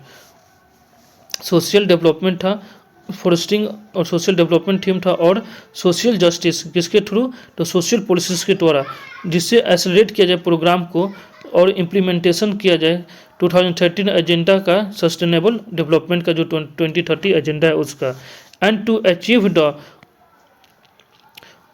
overreaching and achieve the overarching goals of poverty eradications, और achieve करें overreaching goals किस of poverty eradications का। India's membership, India कब membership हुआ, तो फरवरी 2023। India के membership में क्या हुआ, तो फरवरी 2023 India took on the chairs of the 62nd sessions of the COCDs for the first time since 1975। 1975 से पहली बार इंडिया क्या किया है, इसका चेयर किया है पहला, क्योंकि इंडिया मेंबरशिप में फरवरी 2023 में इंडिया पहली बार है जिसको चेयर किया है अपने 62nd सेशन का, जो कि सिंस 1975 से लेकर अब तक। अबाउट WSSD, अब हम लोग जानते हैं WSSD के बारे में, मतलब WSSD world sustainable development, world social development का कुछ फॉर्म, एक मिनट। अबाउट WSSD मतलब world world summit for social development जो कि 1995 में, तो उसके बारे में हम जानते हैं। तो WSSD वाज हेल्ड इन 1995। कब हेल्ड हुआ था? तो 1995 में हुआ था। और कहाँ पे? तो कोपेनहेगन कनाडा में, कनाडा के कोपेनहेगन में। Governments reached a new consensus on the need to put people at the centers of the UN development efforts। Government एक पहुंचे थे एक नया कंसेंसस के पास, कंसेशन पर, जो कि नीड टू पुट पीपल के जो भी ज़रूरत हो at the centre of the UN development efforts. जो सेंटर किसका हो? तो यूनाइटेड नेशन का डेवलपमेंट इफोर्ट्स को लेकर। A social summits pleads to make a conquest of the poverty, the goal of full employment and the fostering of social integrations, overriding objectives of development। और social summits का please लिया गया क्या? तो make a conquest of the poverty को, जो भी poverty का कॉन्क्वेस्ट करेंगे। एक मिनट। सोशल समिट, जो सोशल समिट्स हुआ उसमें प्लीज लिया गया क्या? तो make a conquest of poverty, मतलब पॉवर्टी पर जीत हासिल करेंगे। और मतलब कॉन्क्वेस्ट मतलब जितना सुनते नहीं, मतलब हिस्ट्री में पढ़े होंगे कि इस रूलर ने इस पे कॉन्क्वेस्ट कर लिया, इसको कॉन्क्वेस्ट कर लिया, इस महल को कॉन्क्वेस्ट कर लिया इस रूलर ने, वही सब है। तो कॉन्क्वेस्ट करेंगे किस पर? तो पॉवर्टी पर, पॉवर्टी को जीतेंगे। The goal of the full employment and the fostering of the social integrations, मतलब जो भी गोल होगा, गोल रखेंगे क्या? का फुल एम्प्लॉयमेंट, मतलब जो भी लोग हैं उसको फुल एम्प्लॉयमेंट मतलब रोजगार मिले। और and the fostering of the social integrations, fostering मतलब एकीकरण करेंगे, फोस्टरिंग मतलब एकीकरण करेंगे किसका? तो सोशल इंटीग्रेशंस का, जो भी सोशल इंटीग्रेशंस है, सोशल सामाजिक एकीकरण करेंगे, उसमें वनीकरण करेंगे, सोशल एकीकरण का वनीकरण करेंगे। Over riding the objectives of development, और जितना भी ऑब्जेक्टिव्स है डेवलपमेंट का उस पर उसका ओवर राइडिंग करेंगे। The Copenhagen declarations and the program of the actions was adopted which represents the new consensus among the government। जो कोपेनहेगन डिक्लेरेशंस है और जो प्रोग्राम ऑफ द एक्शंस है, उसमें क्या अडॉप्ट किया गया कि वाज एडॉप्टेड, क्या अडॉप्ट किए? Represent the new consensus among the government. सभी गवर्नमेंटों के बीच में क्या हुआ? एक न्यू कंसेंसस हुआ है। अब दूसरी और 5वें नंबर पर आते हैं IOM लॉन्च द प्रोजेक्ट प्रयास। इंटरनेशनल ऑर्गेनाइजेशंस फॉर माइग्रेशंस, जो IOM है, इन्होंने क्या लॉन्च किया है? तो प्रोजेक्ट प्रयास। तो international organisations for migrations launch the project Prayas, project promotions regular assisted migrations for youth and skill professional. Project Prayas का फुल फॉर्म क्या है? तो project promoting regular assisted migrations for youth and skills professionals. मतलब project है तो promoting करेंगे और regulate करेंगे, और प्रमोटिंग रेगुलर असिस्टेंस, प्रमोट करेंगे क्या? रेगुलर असिस्टेंस किसके? तो माइग्रेशंस फॉर, जो भी migration youth and skills professional हैं, यूथ है, उनके लिए माइग्रेशंस असिस्टेंस करेंगे, रेगुलेट करेंगे। The project was launch in the partnership with ministry of external affairs for the year 2023 से 2024। जो प्रोजेक्ट है किस बीच के पार्टनरशिप में लॉन्च किया गया है? तो मिनिस्ट्री ऑफ एक्सटर्नल अफेयर्स, किसके लिए? तो ईयर 2023 से 2004 के लिए। इसका ऑब्जेक्टिव क्या है? To facilitate safe orderly and regulates migrations. Objective क्या है इसका? तो फैसिलिटेट करेंगे सेफ, ऑर्डरली एंड रेगुलेट करेंगे माइग्रेशंस का, for aspiring Indian migrations worker. किसके लिए? तो जो भी एस्पायरिंग करेंगे इंडियन माइग्रेशन वर्कर्स को, और स्टूडेंट को इन द कोलैबोरेशंस विथ किसके बीच में कोलैबोरेशन है? MA और NITI Aayog and state government के कोलैबोरेशंस के बीच में। Ministry of external affairs, ministry of किसके साथ में कोलैबोरेशंस है?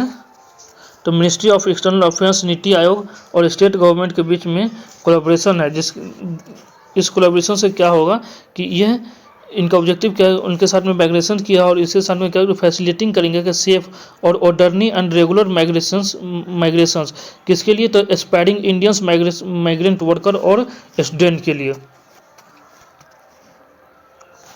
Project will promote disseminations of communications materials on the safe and orderly migrations pathway।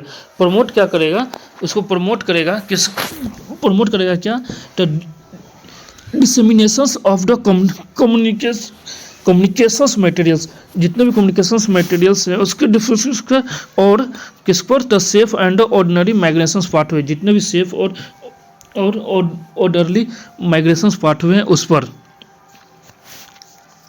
India has a large diaspora with over 32 million spread across the globe. India has a large diaspora with over 32 million spread across the globe। मतलब India के पास क्या है, largest number of the diaspora, मतलब बहुत सारे ऐसे लोग हैं जो लोग अपने देश से अन्य देश की ओर पलायन कर चुके हैं। कब 32 मिलियन है, कब 32 मिलियन है, तो दिसंबर 2021 के डेटा के अनुसार।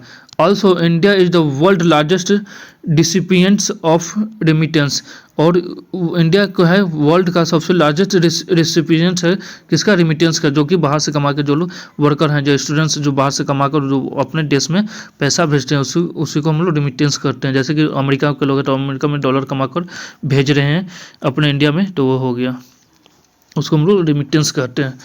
Problems faced by the Indian diaspora abroad, मतलब प्रॉब्लम क्या फेस किया जाता है अब्रॉड में इंडियन डायस्पोरा के साथ में, तो वेज इनसिक्योरिटी, उनका वेज का इनसिक्योरिटी रहता है, casual work arrangement casual work arrangement रहता है, lack of the social protections and the skill gap, और उनका सोशल प्रोटेक्शंस में कमी रहती है और स्किल का गैप होता है। पुअर वर्किंग कंडीशंस होता है, absence of the proper grievances redress mechanism, मतलब absence of the proper grievances redress mechanism, मतलब उसको grievances जो भी मिलना चाहिए उसको प्रॉपर नहीं मिल पाता है, वैसा कोई सुविधा नहीं हुआ है वहाँ पे। And access to a transparent judiciary system, और ट्रांसपेरेंट जुडिशरी सिस्टम का एक्सेस की कमी है, ट्रांसपेरेंट जुडिशरी सिस्टम को एक्सेस नहीं मिल रखे हैं और वहाँ पे कमी है। जैसे कि मान लो कि वेजेस इनसिक्योरिटी में कि हाँ कि आज $10 मिल रहा है, कल हो सकता है $6 दे देंगे, मतलब कोई भी इनसिक्योर नहीं है कि हाँ, कोई फिक्स भी नहीं है कि उसको डेली का इतना वेजेस है तो अगले अल्टरनेटिव दिन में भी ये हो सकते हैं, या अगले महीना में ऐसा इतना डॉलर मिलेगा या बढ़ जाएगा, इसलिए वेजेस इनसिक्योरिटी। और कैजुअल वर्क, मतलब वहाँ पर कैजुअल वर्क ही दिया जाता है कि कोई हाई लेवल पर वर्क इनको कम ही मिल पाता है, इसलिए कैजुअल वर्क अरेंजमेंट्स, मतलब कैजुअल वर्क का अरेंजमेंट्स है वहाँ पर। Lack of the social protections, मतलब सोशल प्रोटेक्शंस कमी है, जैसे कि ये किसी भी घर में रह रहे हैं और वहाँ जैसे ये ब्लैक कलर के हैं तो वाइट कलर्स वाले लोग इनको कुछ भी गाली गलौज देकर निकल जाते हैं, या कुछ भी बोलकर निकल जाते हैं, या मार कर निकल जाते हैं, या मारपीट करने लगते हैं। इसलिए बोला जा रहा है कि यहाँ के जो वर्कर्स हैं, यहाँ के जो डायस्पोरा है अब्रॉड में, वहाँ पे इनको lack of the social protections है, और स्किल गैप बहुत है। क्यों, क्योंकि यहाँ के लोग जो जाते हैं नॉर्मली इंडिया के, वो तो स्किल वर्कर्स नहीं रहते हैं, स्किल नहीं होने के कारण वहाँ के लोग तो वर्क स्किल्स हैं तो उसमें स्किल की कमी आ जाती है, जिसके कारण उसमें वेज का भी कमी हो जाता है और ग्रीवेंसेस भी कम मिल जाता है। यही बोला जा रहा है कि स्किल के भी गैप है उनमें एक दूसरे के बीच में। पुअर वर्किंग कंडीशन, वहाँ पे वर्किंग कंडीशन भी पुअर है, मतलब जितने खराब काम होते हैं वो सब इनको दे दिया जाता है। और options of the proper grievances redress mechanism, मतलब जो ऑप्शंस है वहाँ पर प्रॉपर ग्रीवेंसेस मैकेनिज्म अवेलेबल नहीं हो पाया है। और ट्रांसपेरेंसी जुडिशरी सिस्टम, और ट्रांसपेरेंसी जुडिशरी सिस्टम का एक्सेस नहीं है। जैसे कि मान लो किसी ने मार दिया, वहाँ पर उन्होंने केस कर दिए तो उनको ट्रांसपेरेंसी नहीं मिलता है जुडिशरी सिस्टम को। मतलब वहाँ के जुडिशरी सिस्टम हमेशा अपने प्रायोरिटी देते हैं वहाँ के सिविलाइजेशन को या वहीं के सिटीजन को, इसलिए ट्रांसपेरेंसी नहीं है यहाँ के जुडिशल सिस्टम का। तो international organisations for the migrations, अब इंटरनेशनल जो ऑर्गेनाइजेशन है माइग्रेशंस का वो क्या करते हैं, तो about inter governmental organisations with in United Nations system in the field of migrations, IO में जो है इंटरनेशनल ऑर्गेनाइजेशन फॉर माइग्रेशंस जो बना है वो क्या है, अबाउट किस लिए है, तो इंटर गवर्नमेंट ऑर्गेनाइजेशंस। ये क्या है, इंटर गवर्नमेंट ऑर्गेनाइजेशन है, किसके साथ में, तो यूनाइटेड नेशन के साथ में, यूनाइटेड नेशंस के सिस्टम के साथ में, in the field of the migration, किसके, तो माइग्रेशन के फील्ड में। मैंडेट, क्या मैंडेट करता है, तो promoting human and orderly migrations for the benefits for all. ये प्रमोट करता है कि हाँ इसका मैंडेट क्या, मतलब प्रमोट, इस काम क्या है, तो प्रमोट करता है ह्यूमन को, और क्या, तो orderly migrates for the benefits of the work, मतलब जो भी माइग्रेशन है उसका बेनिफिट हो सभी के लिए, ऑल, उसका बेनिफिट सभी के लिए हो। मेंबर सिस्टर कितने हैं, तो 175 इंक्लूडिंग इंडिया भी इसका मेंबर है। मेजर रिपोर्ट्स क्या है, तो वर्ल्ड माइग्रेशन रिपोर्ट्स। इस्टेब्लिशमेंट इसका कब किया गया था, 1951 में। हेडक्वार्टर कहाँ है, तो जेनेवा में है। Step taken by the India and diaspora, क्या स्टेप लिए गए हैं इंडिया का, इंडियन डायस्पोरा के लिए, इंडिया का डायस्पोरा के लिए, तो प्री डिपार्चर्स ओरिएंटेशन ट्रेनिंग, मतलब डिपार्चर होने से पहले उसको एक ट्रेनिंग का ओरिएंटेशन दिया जाए। Is imparted to workers before the migrants. Indian community welfare funds, जो हम लोग ऊपर में पढ़े थे कि इंडियन कम्युनिटी वेलफेयर फंड्स के ही द्वारा उनको को एक लीगल एडवाइज़र दिया जाता है और लीगल प्रोटेक्शन मिलता है।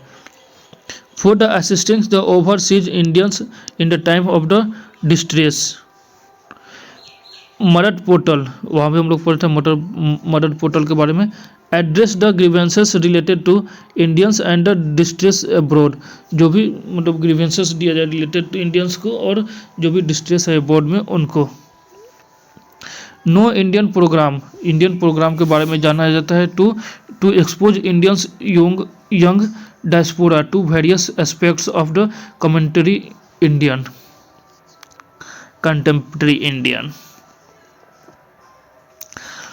Article 399 of UN charters. अब कितना बच गया, बस एक ही पेज बाकी है।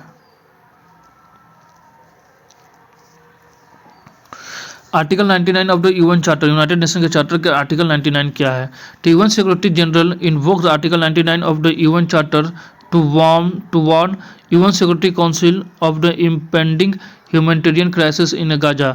जो यूएन सिक्योरिटी जनरल है इन्वोक किए हैं आर्टिकल 99 ऑफ यूएन चार्टर का कि वार्न करें union security council of impending humanitarian crisis in Gaza, जो गाजा में ह्यूमैनिटेरियन क्राइसिस हो रहे हैं उसके लिए। Article 99 states that, article 99 UN का क्या स्टेट करता है, तो security general may bring to the attention of the security council any matter.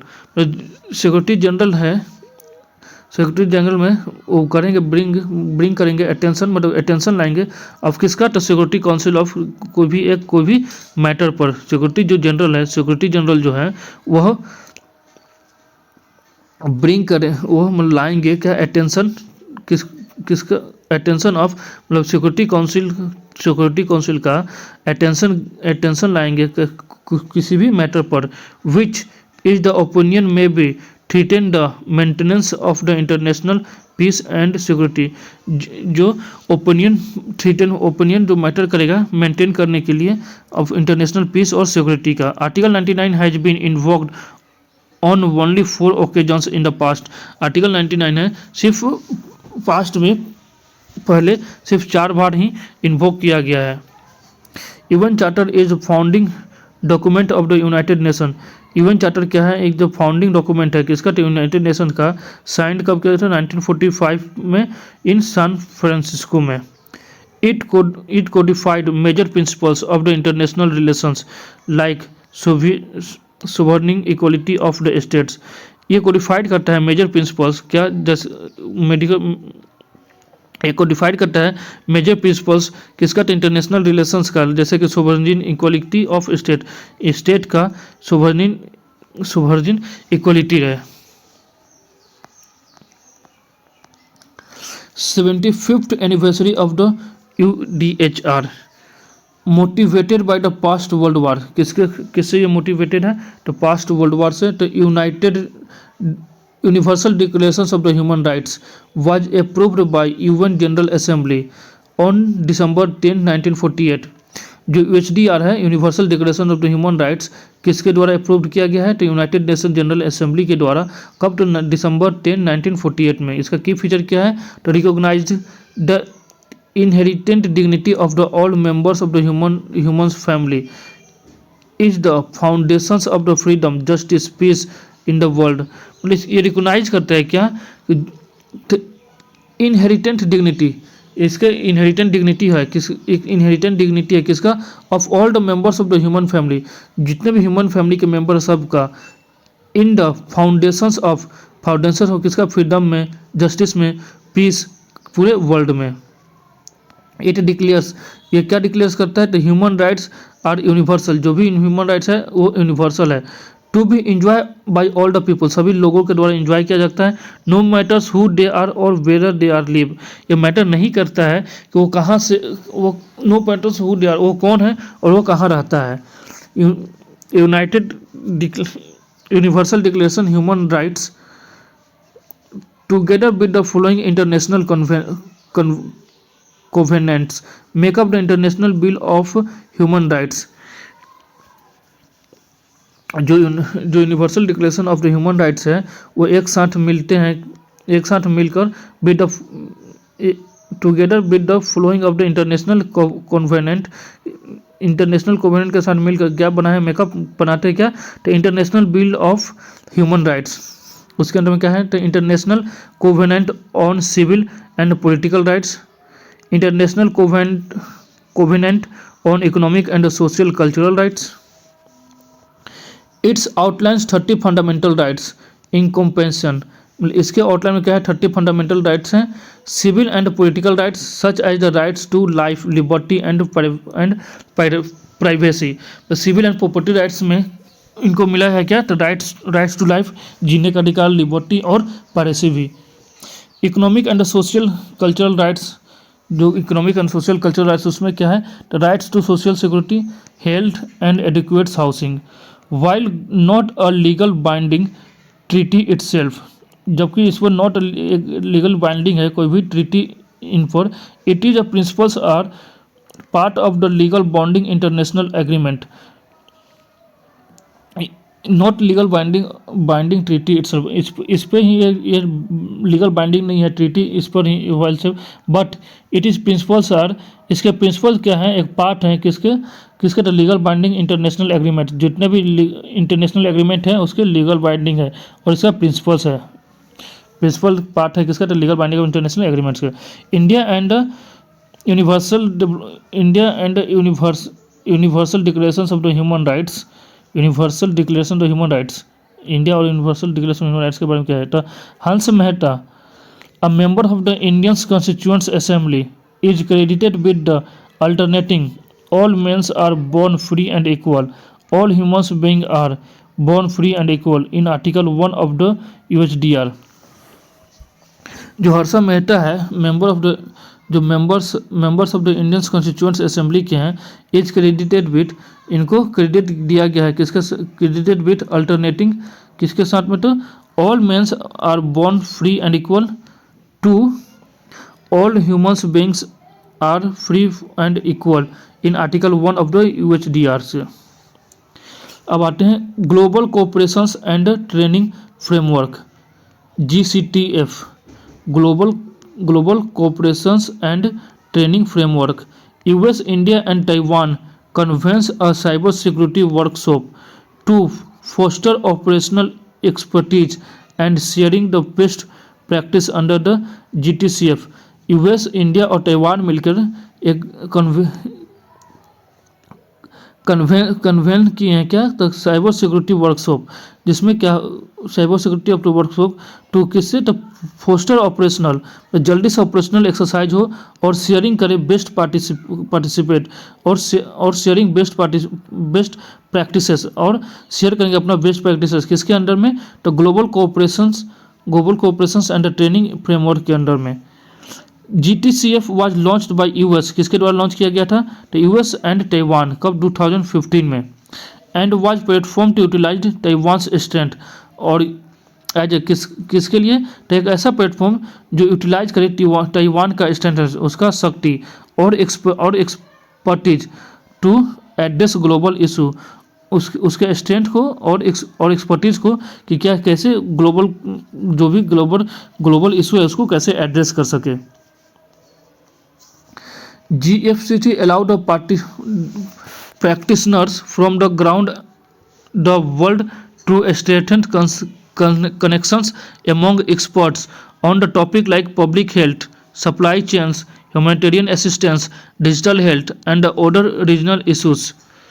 जो है अपना GTFC ये क्या करता है, अलाउ करता है जो प्रैक्टिशनर्स हैं फ्रॉम द कहाँ से, तो ground of the world, around of the world, पूरे वर्ल्ड में स्ट्रेंथन कनेक्शंस को लेकर among the experts on the topic, जैसे कि जो भी एक्सपर्ट्स हैं टॉपिक जैसे कि पब्लिक हेल्थ को लेकर, सप्लाई चेन को लेकर, ह्यूमैनिटेरियन असिस्टेंस को लेकर, डिजिटल हेल्थ को और ऑर्डर और ऑर्डर रीजनल जिसके भी रीजनल इशू हैं उसको लेकर।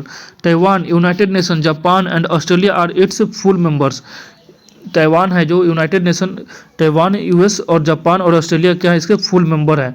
India not a member of GTFT, India इसका मेंबर नहीं है किसका, तो GTFT का, global cooperation and training framework.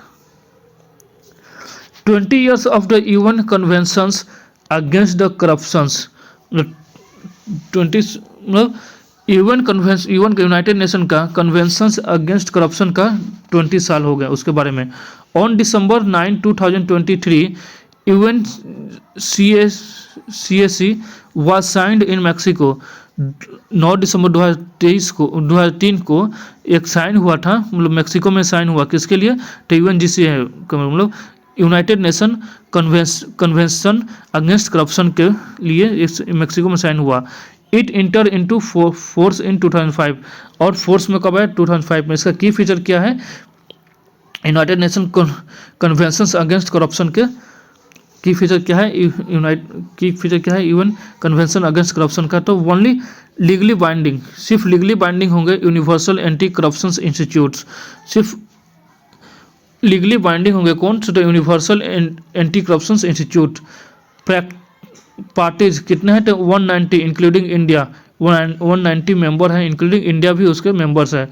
Covers different forms of corruptions, बहुत सारे जो फॉर्म्स होते हैं करप्शन का उसे कवर करता है, जैसे कि ब्राइबरी, दहेज मतलब ब्राइबरी मांगना, रुश्वत मांगना, ट्रेडिंग इन इन्फ्लुएंसेस मतलब ट्रेडिंग करना इन्फ्लुएंस होकर, एब्यूज ऑफ द फंक्शन को गाली देना, and various acts of the corruptions in the private sector, और बहुत सारे ऐसे एक्ट्स हैं करप्शन के जो कि प्राइवेट सेक्टर में है। इट्स कवर्स 5 मेन एरियाज, इनका मेन एरिया कवर करने को कौन है, 5 मेन एरिया है, कौन सा, the preventive measures, criminalisations and law enforcement, international cooperations, assets recovery and technical assistance. Preventive measures में क्या है, establishments of the anti corruptions bodies, criminalisation under law enforcement क्या है, states are obligised to establish some offence, मतलब अपना कोई offence देख सकते हैं स्टेट्स।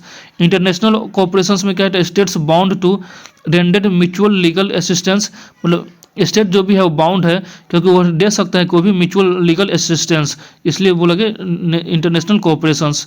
एसेट्स रिकवरी के लिए भी और टेक्निकल असिस्टेंस में, जैसे कि information and exchange. The United Nations Office on Drugs and Crime serve as the custodian of the conventions and as the secretariats of its conventions of the states parties। जो United nation का office है, जो United Nations office है किस जो drugs and crime पर serve करता है as the custodian of the conventions, जो कन्वेंशन है उसका, and secretariat of its conventions of the state party, जो भी स्टेट पार्टीज के हैं उसके सेक्रेटेरिएट्स का कॉन्फ्रेंस पर।